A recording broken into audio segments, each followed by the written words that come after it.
জামাই ষষ্ঠীর দিন সন্ধেবেলা বাড়িতে বসে বসে দুজনে মিলে প্রচণ্ড বোর ফিল করছিলাম। হঠাৎ করে দুজনে মিলে ঠিক করলাম একটু ঘুরে আসা যাক। যেমন ভাবা তেমন কাজ। সন্ধ্যে 7টা নাগাদ আমরা চলে গেলাম দুজনে মিলে চায়ের বাড়ি ক্যাফেতে। চায়ের বাড়ি ক্যাফেটা ছিল টপ ফ্লোরে। প্রথমেই আমরা গাড়িটা পার্কিং করলাম, তারপরে লিফটে করে আমরা চলে গেলাম একদম টপ ফ্লোরে। এটা এখানে নতুন এই ক্যাফেটা হয়েছে, বেশি দিন হয়নি। ক্যাফেটা মানে ঢুকেই মনটা আমার একরাশ আনন্দে ভরে গেল অ্যাম্বিয়েন্সটা দেখে।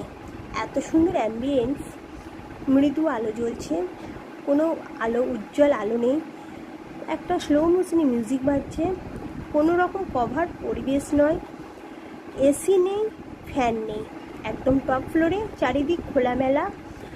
আর তার সঙ্গে এত একটা নির্ভেজাল প্রাকৃতিক হাওয়া আসছে যে অটোমেটিক মনটা ভালো করে দেবে। আমাদের তো প্রচণ্ড ভালো লেগেছে। আর এত সুন্দর অ্যাটমসফিয়ার, তোমরা যারা যারা এসো তারা অবশ্যই জানো যে এটা খুব একটা বেশি বড় জায়গা নিয়ে নয়, অল্প জায়গার মধ্যে গুটি কয়েক চেয়ার টেবিল নিয়ে এই ক্যাফেটা হয়েছে। আর ক্যাফেটার গায়ে আছে একটা ঝিল। দেখো তোমার সঙ্গে কথা বলতে বলতে চলে এলো আমাদের চা। তো চায়ের বাড়ি চাটা টেস্ট করে দেখি, চায়ে চুমুক দিতে দিতে তোমাদের একটু মেনু কার্ডটা দেখিয়ে দিই। দেখো মেনু কার্ডে কিন্তু খুব বেশি একটা আইটেম নেই, আর খুবই কিন্তু রিজনেবল প্রাইসই আছে। চা, কফি আর স্ন্যাক্স জাতীয় আইটেম। না, চায়ের বাড়ি চা কি ভালো না হলে আর হয় বলো? সত্যি বলছি, চাটা অসাধারণ করেছিল, আমাদের তো খুবই ভালো লেগেছে চাটা। আর আরও হয়তো অ্যাম্বিয়েন্সটার জন্য আর বাইরের পরিবেশটাও সেদিন খুবই ভালো ছিল। আর দেখো চায়ের সঙ্গে টানা খেলে কি আর সেটা চলে? তাই আমরা অর্ডার দিয়েছিলাম ফিশ ফ্রাই আর চিকেন স্প্রিং রোল। দুটোরই টেস্ট অসম্ভব সুন্দর ছিল। আমাদের তো দুজনের খুব ভালো লেগেছে। তোমরা অবশ্যই এই ক্যাফেটায় এসো, আর কে কে এসছো অবশ্যই আমাকে কমেন্টে জানিও।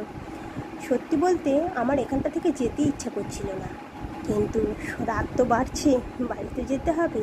আর এই যে তোমাদের বললাম ঝিল ক্যাফেটার পাশেই ছিল, এই ঝিলটা দেখি ঠান্ডা হাওয়াটা অবশ্যই আসলে, আর একদম টপ ফ্লোর তো ওই জন্য মনে হয় অত সুন্দর হাওয়া, খোলামেলা পরিবেশে এতটাই মনটা আনন্দ লাগছিল। আর এই ঝিলটার ধারে এসে দাঁড়ালে একরাশ মন খারাপ অটোমেটিক ম্যাজিকের মতন ভ্যানিশ হয়ে যাবে। তোমার মন খারাপ যে কোথায় চলে যাবে তুমি নিজেও জানতে পারবে না। সত্যি বলতে খাওয়া হয়ে গেছিলো আমাদের অনেকক্ষণ, দুজনে মিলে কিছুটা কোয়ালিটি টাইম স্পেন্ড করে তারপরে চলো এবার বাড়ি যাওয়া যাক। রাত তো বাড়ছে, যতই বাড়ি যেতে মন না চায়, কিন্তু বাড়ি না গেলে তো হবে না। আর এটা তোমরা যারা যারা আসোনি তাদেরকে বলি যে নার্স কোয়ার্টার থেকে ডান দিকে হসপিটালে যাওয়ার পথে ডান দিকে পড়বে।